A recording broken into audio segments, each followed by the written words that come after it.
तो हाँ जी मैम, देखो जी, ये इस लड़के की जन्म लग्न कुंडली का चार्ट है जिनके साथ आप शादी करने वाले हैं। तो इनकी देखो जी कुंडली में सेम जैसे कि कुछ ग्रह आपके बैठे हैं, वैसे ही इनकी भी कुंडली में कुछ ग्रह, तीन ग्रह इनके सेम हैं। जैसे कि आपकी मैंने बताया था कि आपकी भी कुंडली सिंह लग्न की है और इनकी भी सिंह लग्न की कुंडली बनी है। आपके भी 8वें घर में शनि और केतु बैठे हैं, इनके भी देखो जी शनि और केतु बैठे हैं 8वें घर में। और इनका भी राहु दूसरे घर में है, आपका भी राहु दूसरे घर में है। तो ये तीनों ग्रह मतलब आपके सेम ही है। और बाकी ग्रह तो चलो अलग अलग हैं। तो इनकी कुंडली के हिसाब से मैं आपको पूरा भी विस्तार से बता देता हूँ कि इनके जो ग्रह अच्छे हैं क्या अच्छे फल देंगे, क्योंकि इनके ग्रह काफ़ी अच्छे भी हैं। जैसे कि गुरु इनका बहुत अच्छा है, ये सबसे अच्छा ग्रह है इनका। शुक्र बुध भी बहुत अच्छा योग लेके बैठे हैं। एक लक्ष्मी नारायण राजयोग बना है, आपस में युति करके बैठे हैं, दोनों बहुत अच्छे फल देंगे। सूर्य भी अच्छे फल देगा। बाकी देखो जी जो ग्रह इनके खराब हैं, मंगल सबसे ज़्यादा खराब नीच का बैठा है, शनि केतु ये भी खराब फल और राहु भी खराब फल। तो आपको मैं पूरा विस्तार से अभी बता देता हूँ। और आपको मैं पहले ये बता ही चुका हूँ कि जो 12 घर होते हैं किसी न किसी वस्तु को दर्शाते हैं। जैसे कि पहला घर है इस लड़के का शरीर, ये दूसरा घर इसके धन का है, परिवार का, ये तीसरा घर इसके छोटे भाई बहनों का है, ये चौथा घर इसकी माता मकान वाहन के बारे में बताएगा। इस 5वें घर से इस लड़के की संतान के बारे में और पढ़ाई के बारे में पता करेंगे। ये छठा घर शत्रु रोग कर्जे का है। ये 7वां घर है इसकी पत्नी का, विवाह का, सुख इस घर से। 8वां घर इसकी आयु का। 9वें भाव से इसका भाग्य देखेंगे। 10वें भाव से इसके काम काज के बारे में। और 11वां घर इसके लाभ का है और 12वां घर इसके खर्चों का है। वो तो आपको मैं पहले बता ही चुका हूँ कि 12 घर जो होते हैं किसी न किसी वस्तु को दर्शाते हैं। और जो इन घरों के मालिक होते हैं, जैसे कि 7वां घर, क्योंकि हमने मेन इसकी कुंडली में क्या देखना है कि इनको विवाह का सुख मिलेगा या नहीं, पत्नी का सुख मिलेगा या नहीं, वो है 7वां घर। और 7वें घर का जो मालिक बना है वो है शनि, जो कि आपको मैं पहले बता भी चुका हूँ कि आपकी कुंडली में भी 7वें घर का जो मालिक शनि बना है और वो भी 8वें घर में बैठा है, इनका भी 8वें घर में बैठा है। और इनका भी क्योंकि केतु के साथ बैठा है, आपका भी केतु के साथ बैठा है। तो ये तो देखो जी सेम फलादेश देंगे आपको, मैं जो पहले बताया था वही सेम आप फलादेश लगा लो। तो अभी मेन बात क्या है कि इनके ऊपर जो बड़ा असर है इनके ऊपर अभी वर्तमान में वो है गुरु ग्रह का, क्योंकि गुरु की चल रही है इनके ऊपर महादशा, जो कि 9 से चली है और ये अभी 25 तक इनके ऊपर रहेगी। चंद्रमा की चल रही है इसके ऊपर अंतरिक्षा, 7वां महीना 20 से चली है, 11वां महीना 21 में ख़त्म हो जाएगी। और इनके ऊपर शनि की डेया भी चल रही है। डेया क्या होती है, 2.5 साल की होती है। और ये इसके ऊपर चली है 24 जनवरी 2020 से चली है 29 अप्रैल 2022 में ख़त्म हो जाएगी। तो इस लड़के के ऊपर अभी जो वर्तमान में असर है इन ग्रहों का है, गुरु का, चंद्रमा का, शनि का ज़्यादा असर है। गुरु का सबसे पहले मैं गुरु ग्रह के बारे में बताता हूँ कि गुरु इनका कैसा है, क्या अच्छे फल देगा क्या बुरे फल देगा। तो गुरु ग्रह इनकी कुंडली में 2 घरों का मालिक है। एक तो ये जो 9 नंबर लिखा है ये है 5वां घर। 5वां घर है इसकी संतान का, पढ़ाई का और बुद्धि का। और इस घर का मालिक गुरु है जो कि अपने घर में बैठा है, अच्छी बात है। और गुरु यहाँ पे 12 नंबर लिखा है, इस 8वें घर का भी मालिक है जो कि आयु का है। तो गुरु जैसे कि मैंने क्या बताया कि इसकी कुंडली में मुझे सबसे जो अच्छा ग्रह लगा गुरु ही लगा है। ये गुरु इनको बिल्कुल 100 में से पूरे 100% अच्छे फल देगा। और अच्छे फल क्या देगा, अभी दशा चल रही है, अच्छी जाएगी बहुत ज़्यादा। 5वां घर है इसकी संतान का। इसको संतान का सुख बहुत ही अच्छा मिलेगा, क्योंकि संतान का घर का जो मालिक है वो अपने घर में बैठा है, जाहिर सी बात है इसको संतान का सुख अच्छा देगा। पुत्र संतान ज़्यादा होगी, संतान होने की इसकी ज़्यादा योग है। पुत्र संतान मतलब ज़्यादा होगी, कन्या कम हो सकती है। और ये 5वां घर इसकी पढ़ाई का भी है, गुरु इसको काफ़ी पढ़ा लिखा भी बनाएगा। बुद्धि का है, इसको काफ़ी बुद्धिमान बनाएगा। ये अपनी बुद्धि के बल पर जीवन में काम जब होगा बहुत ज़्यादा नाम कमाएगा। और इसके अलावा अगर ये शेयर बाजार, सट्टा, लॉटरी आदि में धन वगैरह लगाता है उसमें भी इसको अचानक धन लाभ होगा। गुरु नवम भाव को देखेगा, इसको भाग्यशाली भी बनाएगा, धार्मिक भी बनाएगा। 11वें घर को देखेगा, इसको धनी भी बनाएगा, धन कमाने के साधन भी बढ़ाएगा, इच्छाएं भी पूरी करेगा। पहले घर को देखेगा, इसकी सेहत को भी अच्छा करेगा। ये जहाँ तक सेहतमंद होगा, तंदुरुस्त होगा, अपनी बुद्धि के बल पर जीवन में धन संपत्ति सभी सुख प्राप्त करेगा। गुरु बैठा भी 15 डिग्री का है और अपने घर में बैठा है, कई योग लेकर बैठा है। हास्य योग बना है जो कि एक पंच महापुरुष योगों में से उत्तम योग है। केसरी योग भी बना, कुलदीपक योग बना है। ये मतलब लड़का अपनी मेहनत के बल पर जीवन में काफ़ी आगे बढ़ेगा। तो गुरु की जो दशा चल रही है अच्छी जाएगी, इसकी बहुत अच्छी जाएगी। अभी भी 5 साल की पड़ी है, 25 में ख़त्म होगी। तो गुरु तो इसका अच्छा है। और दूसरी बात देखो जी, इसके ऊपर चंद्रमा की चल रही है अंतर्दशा, जो कि 7वां महीना 20 से चली है, 11वां महीना 21 में ख़त्म हो जाएगी अभी, क्योंकि अंतरदशाएँ छोटी होती हैं। तो चंद्रमा इनका बैठा है 11वें घर में। ये थोड़ा सा खराब फल दे सकता है, लेकिन ज़्यादा नहीं, क्योंकि चंद्रमा के ऊपर गुरु की दृष्टि पड़ रही है। इसकी वजह से चंद्रमा भी इनको अच्छे फल ही देगा। वैसे चंद्रमा इस कुंडली में मार्किश है, 12वें घर का स्वामी है, खर्च का स्वामी है, खर्च उठ के चला गया 11वें घर में, लाभ में। थोड़ा सा वैसे धन इनका अभी खर्च करा सकता है, धन खर्च करा देगा, लाभ में कमी कर देगा, लेकिन फिर भी चंद्रमा के जो बुरे फल है उसमें कमी आएगी, चंद्रमा भी अच्छे फल ही देगा। शनि की चल रही है डया। अभी देखो जी, इसकी जीवन में अगर कोई दिक्कत परेशानी आ रही है, उसका कारण शनि की डया हो सकती है, क्योंकि वो है कर्मों के बेस पे। अब क्योंकि हमने देखो जी मेन इसमें क्या देखना है कि विवाह का सुख मिलेगा नहीं, हमने मेन उसके ऊपर फोकस करना है। क्योंकि आपका सवाल ये था कि अगर आप इसके साथ विवाह करती हो तो मतलब आपका विवाह निभेगा या नहीं, वो आपको मैं बता देता हूँ। तो इनके मतलब विवाह के सुख के बारे में इस 7वें घर को देखेंगे। 7वें घर का जो मालक है वो है शनि। हम मतलब सबसे पहले शनि को देखेंगे, क्योंकि वो इस घर का मालक है। शनि को देखेंगे, इस घर के ऊपर शुक्र की दृष्टि है, इसको भी देखेंगे, बुध की दृष्टि है, इसको भी देखेंगे, और मंगल की 8वीं दृष्टि है, उसको भी देखेंगे। इन तीनों को भी देखना पड़ेगा, और इस घर का जो मालक है शनि है उसको भी देखना पड़ेगा। तो पहले मैं आपको देखो जी इस घर का जो मालक शनि है उसके बारे में बता देता हूँ। और आपको मैं पहले बता ही चुका हूँ, क्योंकि सेम देखो जी ग्रह आपके भी ऐसे ही बैठे हैं, क्योंकि आपका भी 7वें घर का मालक वो है शनि, और वो बैठा 8वें घर में, और इनका भी 7वें घर का मालक शनि बैठा 8वें घर में बैठा है। तो जहर सी बात है, विवाह विलंब योग बना है, जिसकी वजह से शनि इनको विवाह संबंधी दिक्कतें परेशानियाँ जरूर देगा। विवाह को लेके कोई ना कोई दिक्कतें परेशानियाँ जरूर आएंगी। विवाह और पत्नी देखो जी अलग अलग हैं, दोनों को लेकर कोई ना कोई दिक्कतें आएंगी। विवाह संबंधी ये सकती हैं जहाँ विवाह देरी से हो सकता है, जहाँ विवाह हो भी गया तो पत्नी से नहीं बनेगी, जहाँ पत्नी इनकी रोगी हो सकती है, पत्नी को बीमार भी कर देगा ये शनि, या फिर पत्नी से वैसे ही लड़ाई झगड़े मनमुटाव हो सकते हैं। पत्नी संबंधी कोई ना कोई दिक्कतें आ सकती है, क्योंकि साथ में केतु भी बैठा है। तो ये मतलब शनि विवाह के मामले में खराब फल देगा। वैसे त्रिकोण को समय त्रिकोण में बैठा है, कुछ अच्छे फल भी जरूर देगा, लेकिन विवाह संबंधी देगा खराब फल, ये तो कन्फर्म है। तो यहाँ पे मतलब कहने का मतलब अगर अब देखो जी, क्योंकि सभी ग्रहों को देखना बाकी है, 7वें घर का जो मालक है शनि है, अभी उसको देख लिया है। अभी इन तीनों ग्रहों की जो दृष्टि है इनकी भी बात करते हैं। अब हम करते हैं मंगल की, क्योंकि मंगल भी इस घर को देख रहा है। अब मंगल की बात करते हैं। मंगल देखो जी इसकी कुंडली में 2 घरों का मालक है। एक तो ये जो 8 नंबर इस घर का, ये इस लड़के का चौथा घर है, जो कि इसकी माता का है, इसके मकान का है, इसके वाहन का है, इसकी भूमि जमीन जायदाद का, इसका घरेलू सुख, घर का वातावरण, घर की जरूरतें, नौकर चाकर, ये इस चौथे घर से देखेंगे। और चौथे घर का मालिक कौन है? मंगल है, यानी कि हम मंगल से देखेंगे। और यहाँ पे जो 1 नंबर लिखा है मंगल इस घर का भी मालिक है, जो कि नवम भाव, इसके भाग्य का, अगर भाग्य देखना है इसका मंगल से देखेंगे। इसके अलावा ये नवम भाव इसके धर्म का, तीर्थ यात्रा, विदेश यात्रा। तो देखो जी 2 अच्छे घरों का मालिक मंगल है। और कहाँ बैठा है? एक तो घर अच्छा नहीं जहाँ बैठा, 12वां घर खराब घर में बैठा है, और बैठा भी नीच का है। और जाहिर सी बात है मंगल इसको बहुत ज़्यादा खराब फल देगा। मंगल इसका बिल्कुल अच्छा नहीं लगा मुझे, ये तो बहुत ज़्यादा खराब बैठा है, बिल्कुल नीच राशि में बैठा है। तो खराब फल क्या देगा? इसकी देखो जी माता उठ के चली गई है नीच राशि में, तो इसको माता के सुख में कमी आएगी। मकान उठ के चला गया नीच राशि में, मकान को लेकर दिक्कतें परेशानियां लाइफ में। हो सकता है कि इसके बाद अपना घर ही ना हो, अगर घर होगा या किराए के मकान में रह सकता है, या घर होगा उसको भी लेकर दिक्कतें।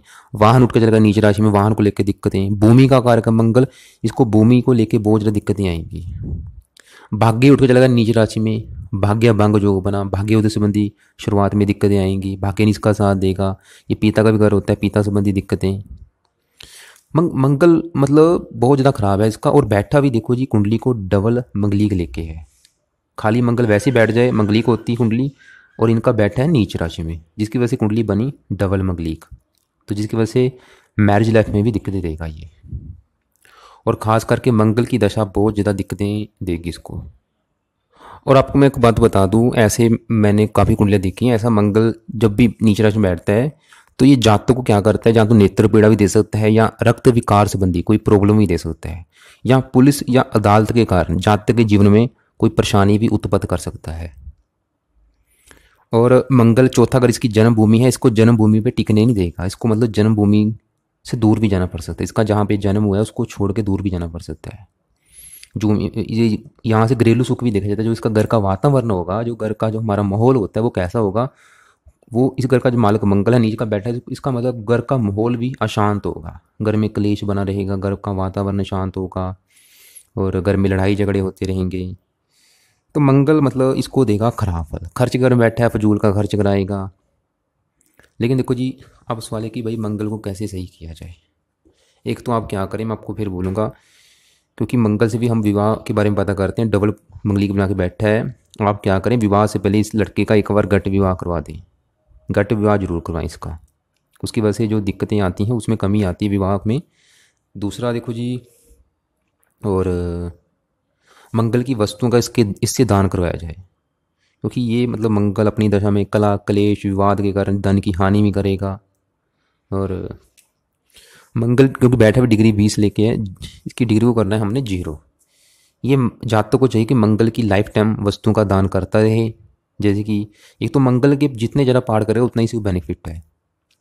मंगल के लिए हनुमान जी का पाठ करे, हनुमान चालीसा पढ़े, मंगल कवच का पाठ करे, मंगल स्रोत पढ़े, मंगलवार का व्रत रखे, कथा करे, आरती करे, मंगल के लिए लाल रंग की वस्तुओं का दान करे। क्योंकि 2 अच्छे घरों का मालिक है, देखो जी भाग्य का मालिक है, नीच का बैठा है। अब क्योंकि मंगल की भी 8वीं दृष्टि इस घर के ऊपर पड़ रही है, तो मंगल भी, जैसे कि शनि भी मैंने बोला है कि विवाह संबंधी दिक्कतें देगा, और मंगल की भी दृष्टि है तो मंगल भी विवाह संबंधी दिक्कतें देगा। अब बात करते हैं इस बुध शुक्र की, क्योंकि दोनों की भी दृष्टि इस घर के ऊपर है। और अच्छी बात क्या है कि बुध शुक्र दोनों इस घर को देखेंगे, इस घर का अच्छा करेंगे। शुक्र, क्योंकि शुक्र की मित्र राशि है, बुध की भी मित्र राशि, मतलब दोनों मिलकर फिर भी इसको कोशिश करेंगे कि विवाह का सुख अच्छा रहे, पत्नी का सुख अच्छा रहे। लेकिन फिर भी गड़बड़ तो जरूर आएगी मंगल और शनि की वजह से, लेकिन फिर भी इनकी दशाएं में कुछ फिर भी अच्छे फल मिलेंगे जरूर। तो शुक्र की बात करें, शुक्र 10वें भाव का मालक है और तीसरे घर का मालक है। शुक्र लगन में बैठे इसको सुंदर भी बनाएगा, ये जहाँ तक सुंदर होगा, आकर्षक होगा, काम काज लड़ी अच्छे फल देगा, मेहनती बनाएगा, साहसी बनाएगा, पत्नी को भी सुंदर बनाएगा, विवाह का सुख अच्छा देगा।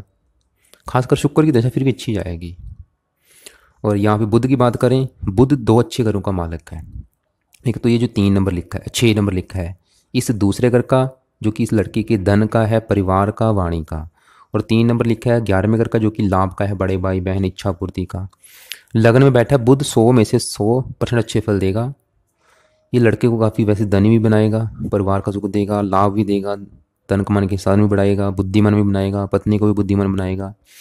लेकिन बुध के जो भी अच्छे फल हैं उसमें आएगी कमी, क्योंकि बुध बैठा है 29 डिग्री का, एक वृद्ध अवस्था में बैठा है। तो बुध की पावर को बढ़ाने के लिए इसको लड़के को बुध का रत्न धारण करना चाहिए।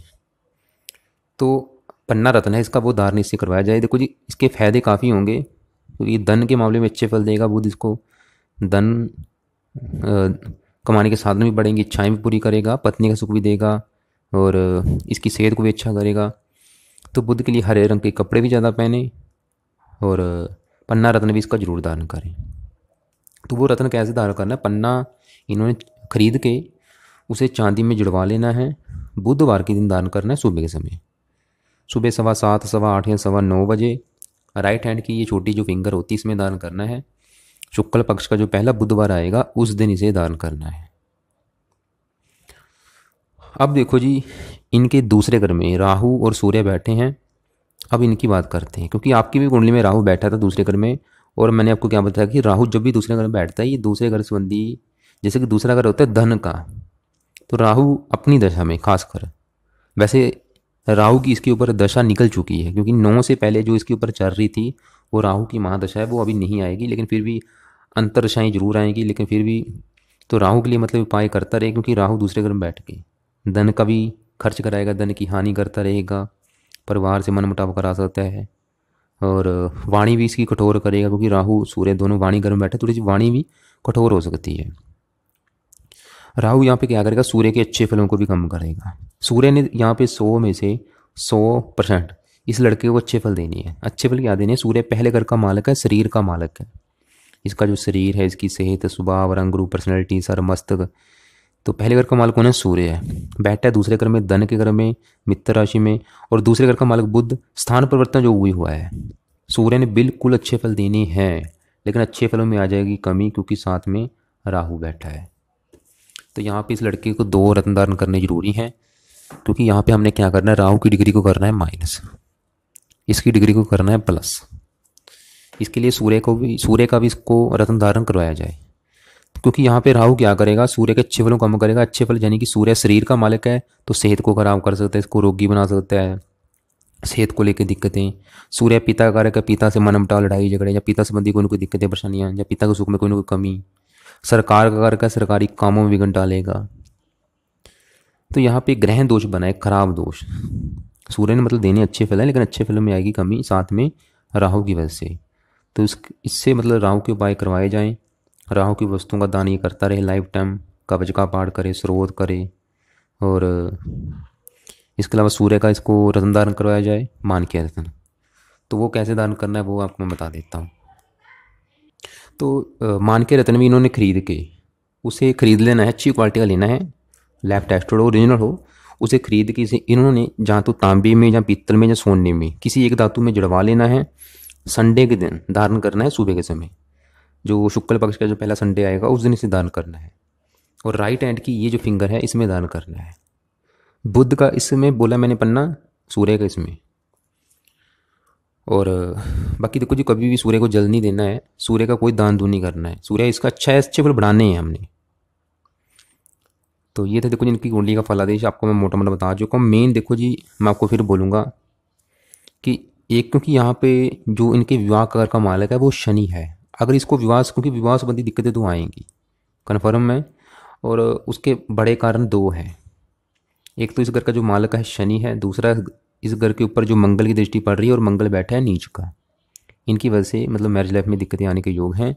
और लेकिन अगर आप चाहती हैं कि विवाह में दिक्कतें ना आए, मतलब विवाह का सुख अच्छा मिले, आपकी मतलब आपको आपके संबंध अच्छे हों, लड़ाई झगड़े ना हों, आपको उपाय करने पड़ेंगे। दोनों पति पत्नी को क्या करना पड़ेगा आप नोट कर लो कि क्योंकि आपके दोनों घरों का मालिक, आपका भी और आपके अभी इनके भी सातवें घर का जो मालिक है शनि है और बैठा है आठवें घर में। आपको दोनों को मतलब शनि के उपाय लाइफ टाइम करने पड़ेंगे। तो शनि के लिए क्या करना है आपने, मतलब शनि के संकल्प लेके कि शनि देवता आप हमारे मतलब विवाह के घर के मालिक हैं, तो हम चाहते हैं विवाह संबंधी दिक्कतें ना आए। आपने रोजाना शनि का कोई ना कोई पाठ करना है, बस चाहे शनि चालीसा हो, चाहे शनि कवच का पाठ हो, चाहे शनि स्रोत हो, चाहे आप शनि का मंत्र या भी कर सकते हैं, शनि मंदिर जाते रहना आपने। और दूसरा, इस लड़की ने मंगल का भी पाठ करना है। मंगल ग्रह के भी जितने ज़्यादा पाठ करेगा उतना इसको फायदा है। मंगल कवच का पाठ करे, मंगल स्रोत पढ़े, मंगल की वस्तुओं का दान करते रहे। मंगल ग्रह जो देवता हनुमान जी हैं उनकी भी पूजा उपासना करते रहे।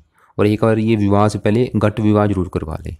घट विवाह जहाँ कुंभ विवाह होता है वो पंडित वगैरह करते हैं, आप किसी से पंडित से पूछ के वो करवा सकते हैं, ताकि आगे चल के दिक्कतें ना आए। और साथ में जो शनि के केतु बैठा है तो केतु के भी उपाय इनसे करवाए जाएं। और केतु के लिए कुत्तों को रोटी ये डालता रहे। बाकी दशा इनके ऊपर फिलहाल अच्छी चल रही है। अभी गुरु की दशा है वो तो इनका अच्छा है, 25 तक रहेगी। और चंद्रमा भी अच्छे फल ही देगा तकरीबन। शनि की डेया की वजह से थोड़ी सी दिक्कतें लाइफ में अभी इनकी वर्तमान में आ सकती हैं। और फिलहाल डेया भी ख़त्म हो जाएगी, लेकिन आगे चल के देखो जी क्या होगा कि गुरु की जो महादशा है वो 25 में जब ख़त्म होगी तो 25 के बाद इसके ऊपर चलेगी शनि की महादशा, क्योंकि शनि विवाह के घर का मालिक है। उस समय थोड़ी सी दिक्कतें आएंगी, लेकिन मैं आपको फिर बोलूँगा अगर ये उपाय करेंगे आप, अगर सही ढंग से उपाय करेंगे फिर आपको दिक्कतें नहीं आएंगी। मेन आपने जो फोकस करना है वो शनि के ऊपर करना है, क्योंकि दोनों की कुंडली में विवाह के घर का मालिक शनि है। तो शनि के मतलब आपने शनि से जुड़ना है। उनके उपाय तो लाइफ टाइम ज़्यादा नहीं मैं बोलूँगा, खाली उनका पाठ पूजा कोई ना कोई आप जरूर करें। मंत्र उनके जाते रहना है, हर शनिवार के दिन शनि मंत्र माथा टेकने आपने जरूर जाना है। बाकी आप ऐसा करना। फिर भी आपको अगर कोई मेरी बात समझ ना आई हो या आपके मन में कोई सवाल रह गया हो तो आप मुझे कॉल कर लेना, कॉल करके आप मुझे पूछ लेना।